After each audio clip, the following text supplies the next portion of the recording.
कभी आपने ये बात सोची कि एमपी, एमएलए या फिर इस प्रदेश की या देश की सरकार, इन्हें कहाँ से इतनी पावर मिल जाती है कि आपके लिए ये रूल बना देती हैं, आपकी फ्रीडम को रिस्ट्रिक्ट करती हैं, ये डिसाइड करती हैं कि आप कहाँ जाएंगे कहाँ नहीं जाएंगे। और जजेस को इतनी पावर कहाँ से मिल जाती है कि वो आपके ऊपर फाइन लगाते हैं, आपको कुछ पनिशमेंट देते हैं, even rarest of the rare case में ये आपको डेथ पेनल्टी भी दे देते हैं। कौन है जो इन्हें पावर देता है? तो आइए इस पूरी वीडियो में हम इसे जानेंगे और वीडियो को एंड तक देखिएगा। लास्ट में आपको एक बहुत कॉमन टर्म जिसको आप हमेशा यूज़ करते हैं पर आपको उसकी डेफिनेशन, प्रॉपर डेफिनेशन नहीं पता होगी, वो वीडियो के एंड में बताऊंगा। तो चलिए शुरू करते हैं इस वीडियो को। मेरा नाम है सौरभ चतुर्वेदी और आप देख रहे हैं एडू मंथन। तो इन सब को पावर मिलती है कॉन्स्टिट्यूशन ऑफ इंडिया से। ये कॉन्स्टिट्यूशन ऑफ इंडिया जब आप इसे पढ़ेंगे तो सबसे पहले ही आता है, इसे पावर कौन देता है? We the people of India. We यानी हम सब जो इंडिया के निवासी हैं, ये सब इन्हें पावर देते हैं कॉन्स्टिट्यूशन के थ्रू कि ये रूल्स रेगुलेशन सब बनाएंगे। ये कॉम्पैक्ट डॉक्यूमेंट है। कॉन्स्टिट्यूशन क्या है? इट्स अ कॉम्पैक्ट डॉक्यूमेंट जो number of articles and state specifying how the state is to be constituted and what norms it should follow. और ये fundamental law of the land है। अगर आप ऐसे समझ लो, एक बिल्डिंग है, ठीक, एक ये एक बिल्डिंग है, ये एक बिल्डिंग है, इसके ऊपर ऐसे बहुत सारे फ्लोर्स बने हुए हैं, ठीक। तो इन सारे फ्लोर्स की जो नींव है ना, वो है constitution of India. Constitution of India को जैसे ही आप रिमूव करेंगे तो ये पूरी बिल्डिंग घिर के ख़त्म हो जाती है। जैसे एग्जाम्पल के तौर पे आप देखेंगे, कई जगहों पे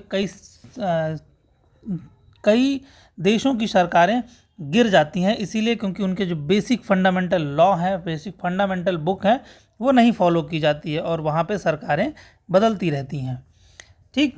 तो ये हमारे देश का कॉन्स्टिट्यूशन ऑफ इंडिया हमें ये पावर देता है कि हम अपनी पावर ट्रांसफ़र कर देते हैं जो हमारे स्टेट हैं। और स्टेट क्या क्या फंक्शंस करती है हमारे बिहाफ पे, जनता जो है वो अपनी पावर देती है स्टेट को। अब स्टेट रूल्स रेगुलेशंस क्या क्या काम करती है हमारे लिए, ठीक। एक और सिंपल से एग्जांपल से समझते हैं। मान लो ये आपका प्लॉट है, ठीक, ये आपकी प्रॉपर ज़मीन है, आप इसमें खेती कर सकते हो, बिजनेस कर सकते, कुछ भी कर सकते हो आप। अब आप किसी वजह से बहुत अन्य कामों में बहुत ज़्यादा व्यस्त हैं, किसी पर्टिकुलर काम में आप व्यस्त हैं, पर ये जो काम है ये भी बहुत ज़रूरी है, इसे आप छोड़ नहीं सकते खाली। तो आप क्या करोगे? आप सिंपली ये काम किसी अन्य पर्सन को पकड़ाओगे कि भाई ये बहन ये देख लेना, तो ये आदमी इंसान इसका देख रेख करेगा, ठीक। और ज़रूरी जब होगा, जब भी कुछ लगेगी ज़रूरत है, तो उसके अकॉर्डिंग इसमें मॉडिफिकेशन भी करेगा। सपोज़ यहाँ पे अभी उसने सब्ज़ी बो दी है, अभी यहाँ पे उसने आलू बो दिया, पोटैटो या कुछ भी बो दिया, ठीक है। अगली बार आएगा तो यहाँ पे चेंज कर देगा, यहाँ इस बार गेहूँ बो देगा, यहाँ धान बो देगा, या अलग अलग तरीके से मैं एग्जाम्पल दे रहा हूँ कि ये कुछ भी यहाँ पे डिसीजंस ले सकता है, ठीक। तो ओनर कौन है? आप हो। डिसीजंस कौन ले रहा है? ये इंसान ले रहा है जिसको आपने ये अथॉरिटी दे रखी है, ठीक। अब इसी एग्जाम्पल में समझते हैं, इस देश का ओनर कौन है? यहाँ के रहने वाले लोग, तो पीपल ऑफ इंडिया, ठीक। अब क्योंकि जनता को अपने जीवन में सुखी रहना है, खुश रहना है और अपने और अन्य काम करने, तो जनता ने ये पावर उठाई और उठा के स्टेट, एक बॉडी है, जिसे पकड़ा दी कि ये काम करो तुम। जैसे पहले करते थे राजा महाराजा, पहले वो ले लिया जाता था पावर, बट वो एक जनरल कंसेंसस होता था कि राजा महाराजा डोमिनेट करते थे। अब आज के समय में डेमोक्रेटिक गवर्नमेंट है, तो इलेक्शन के थ्रू हम डिसाइड करते हैं कि कौन हमें हमारे बातों को कौन हमें रिप्रेजेंट करेगा और कौन हमारी बातों को स्टेट लेवल पे रखेगा। तो इसीलिए हम अपने एमपी और एमएलए को चुनते हैं। अब ये क्या करेंगे? बहुत सारे एमपी एमएलए पूरे अलग अलग एरिया से मिल के set of principle, set of rules regulations जो जनता की डिमांड होगी ये वो बनाएंगे। ये जो रूल्स एंड रेगुलेशंस बनाएंगे ये आर्बिट्री नहीं होंगे, ये कुछ भी ऐसे रैंडम नहीं बना देंगे, ये वही बनाएंगे जो इनको ज़रूरत होगी, जो जनता को ज़रूरत है। इसलिए आप देखेंगे कभी भी ये कुछ भी रूल लेके आएंगे, अगर जनता के फेवर का नहीं है तो जनता उसे विद्रोह करके हटवा देती है। आप इतिहास के बहुत सारे रूल्स ऐसे देखेंगे जो पार्लियामेंट ने बनाए, और पार्लियामेंट, हाँ ये भी बता देता हूँ, पीपल हो गया, पीपल चुनते हैं एमपी एमएलए को। एमपी एमएलए बहुत सारे मिलते हैं, ऐसे समझो ये एमपी, ये के एमपी, सब एमपी। मैं अब ये सारे एमपी कहाँ बैठेंगे, किसी पर्टिकुलर कुर्सी पे बैठे। अब ये सारे जहाँ बैठे वो जगह एक साथ जो है बैठने की, उसको बोलते हैं पार्लियामेंट। पार्लियामेंट में सारे बैठे। पार्लियामेंट में 3 पार्ट होता है, एक तो राज्यसभा, एक लोकसभा, तीसरा हिस्सा होता है उसका राष्ट्रपति। तो इन तीनों को मिला के पार्लियामेंट बनती है। अब ये पार्लियामेंट के मेंबर्स बना बैठ के कुछ रूल्स एंड रेगुलेशंस बनाएंगे, किसके लिए, जनता के लिए।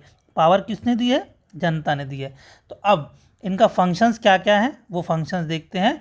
ये जो वर्ड्स यहाँ पे लिखे हुए हैं आपको लगेगा बहुत छोटे छोटे से वर्ड्स हैं, लेकिन ये सारे वर्ड्स यूपीएससी के क्वेश्चन पेपर से उठाए गए हैं।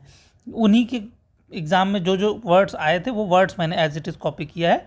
तो हो सकता है 1-2 इधर उधर वर्ड्स हुए हों, लेकिन ऑलमोस्ट वही है, कॉपी पेस्ट। थोड़ा बहुत मैंने सेंटेंस फ्रेमिंग के लिए यूज़ किया है। देखो इनके फंक्शंस क्या हैं। Set of basic rule, basic rule set करता है कॉन्स्टिट्यूशन। कॉन्स्टिट्यूशन बताएगा कि क्या बेसिक रूल है। जैसे हमारे 395 आर्टिकल हैं, इन्हीं आर्टिकल्स के तहत ही आगे वो कुछ काम करेंगे। तो ये बेसिक फिक्स हो चुका है। Who has the power to make decision, आपको ये गाइडलाइंस देगी कि वो कौन है जिसके पास पावर है। वो जैसे पार्लियामेंट के पास पावर है कि वो रूल बनाएगी, तो ये किसने बताया, कॉन्स्टिट्यूशन ऑफ इंडिया ने बताया। Set some limits on what a government can impose, इसीलिए अभी मैं बोल रहा था ना एग्जाम्पल में कि ये हमारे मिनिस्टर साहब हैं या हमारे एमपी साहब, ये कुछ भी रूल नहीं बना देंगे। तो पार्लियामेंट के थ्रू कोई भी रूल नहीं बना देंगे, ये रूल बनाएंगे लेकिन उस पर एक लिमिटेशंस होगी। वो लिमिटेशन कौन सेट करेगा, कॉन्स्टिट्यूशन। और कॉन्स्टिट्यूशन को अल्टीमेटली पावर कौन देता है, we the people of India. To fulfil the aspirations of society, मैंने बोला ना कि अभी आपको जो सोसाइटी की नीड होगी, सोसाइटी ने यहाँ बोला एमपी साहब को, एमपी साहब ने रूल बनाया इसके थ्रू, और फिर ये वापस रूल अप्लाई हो जाएगा जनता के ऊपर। फंडामेंटल आइडेंटिटी ऑफ पीपल है ये असली पावर। जो ये डॉक्यूमेंट बनाया गया है, ये डॉक्यूमेंट फंडामेंटल आइडेंटिटी है जनता की। अब अगला देखते हैं, स्टेट क्या होता है। मैंने स्टेट बोल दिया ना, यहाँ पे एमपी एमएलए लेके नाम बोल रहा था, बट स्टेट क्या होता है। स्टेट यानी नेशन समझ लो, स्टेट समझ लो क्या है। स्टेट जो होता है उसके, इसको पॉलिटिकल साइंस में 4 फीचर्स हैं। ये एग्जैक्टली यूपीएससी ने एक क्वेश्चन पूछा था, बहुत बड़ा ऐसे करके, पूरा आधा पेज से ज़्यादा का वो क्वेश्चन था। लोगों ने उसे पढ़ा ही नहीं क्योंकि बहुत पढ़ने का था। तो उसमें उसने 4 फीचर्स के बारे में पूछा था। बाकी के 3 जो ऑप्शन थे उनमें से एक एक फीचर सब में गायब था। एक ही ऑप्शन था, वो भी पहला ही ऑप्शन जिसमें ये 4 फीचर थे। ठीक है, तो उसमें क्या है, सबसे पहले फिक्स टेरिटरी होनी चाहिए। जैसे हमारे देश की फिक्स टेरिटरी है ना, हमारे देश की फिक्स टेरिटरी है कि ये हमारा भारत देश है। ठीक, ये हमारा अंडमान निकोबार, ये हमारा लक्षद्वीप, फिक्स टेरिटरी है।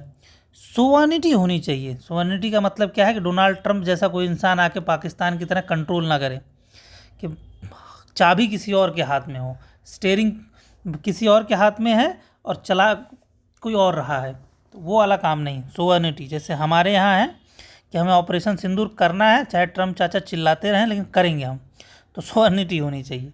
एंड पॉपुलेशन, हम जो लोग हैं, जो यहाँ की जनता है, सिटीजन है। इसीलिए आप देखोगे कॉन्स्टिट्यूशन जब पढ़ोगे तो सबसे पहला क्या आता है, यूनियन एंड इट्स टेरिटरी पहला। ठीक, उसको ऐसे ही नहीं रखा गया है, पहला चैप्टर क्या है, union and it's territory. Sovereignty जो ऐसे है। सेकंड पे आता है सबसे पहले क्या, सिटीजनशिप, कि आप डिसाइड करोगे कौन है जिसके लिए ये लॉ रूल बनाया जाएगा और किसने पावर दी। तो ये सिटीजन यही पावर देते हैं और इन्हीं के लिए रूल्स एंड रेगुलेशंस बनाए जाते हैं, तो वो है पॉपुलेशन। और गवर्नमेंट कौन बनाएगा, गवर्नमेंट एक होनी चाहिए, और बनाएगा कौन, सिटीजन्स डिसाइड करेंगे कि गवर्नमेंट कौन है, तो ये पावर देती है।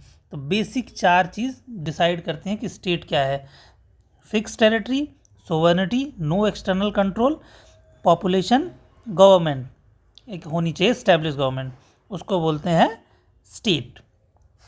अब नेक्स्ट देखते हैं, जो मैंने बोला था वीडियो के एंड में, आपको एक टर्म है जो आप अक्सर यूज़ करते हैं पर उसकी मीनिंग आपको प्रॉपर नहीं पता होगी, वो बताते हैं। तो what is the meaning of nation? चलो वीडियो को पॉज कर लो और आप खुद आंसर करके फिर इस वीडियो को आगे देखना। A nation is a large group of people who inhabit a specific territory and are connected by history, culture और एनी अदर कम्युनिटी। समझे कि जो लोग हैं उनकी स्पेसिफिक टेरिटरी है, कनेक्टेड हैं हिस्ट्री के थ्रू, कल्चर के थ्रू या फिर किसी अन्य तरीके से। ठीक, इसीलिए इंडोनेशिया के बहुत सारे लोग बोलते हैं कि हम राम के वंशज हैं, क्योंकि वो कल्चरली कनेक्टेड हैं। चाइना के एक बहुत बड़े फिलोसोफर थे, मैं नाम नहीं बताऊंगा, आप खुद कमेंट करिए, जिन्होंने बोला था इंडिया ने चाइना के ऊपर 2000 सालों से भी ज़्यादा तक राज किया, टेरिटोरियल तरीके से नहीं बट कल्चरल तरीके से। तो आप कमेंट करके बताइएगा कि ये सेंटेंस किसने कहा था। अब मिलते हैं अगले वीडियो में, तब तक के लिए जय हिंद जय भारत।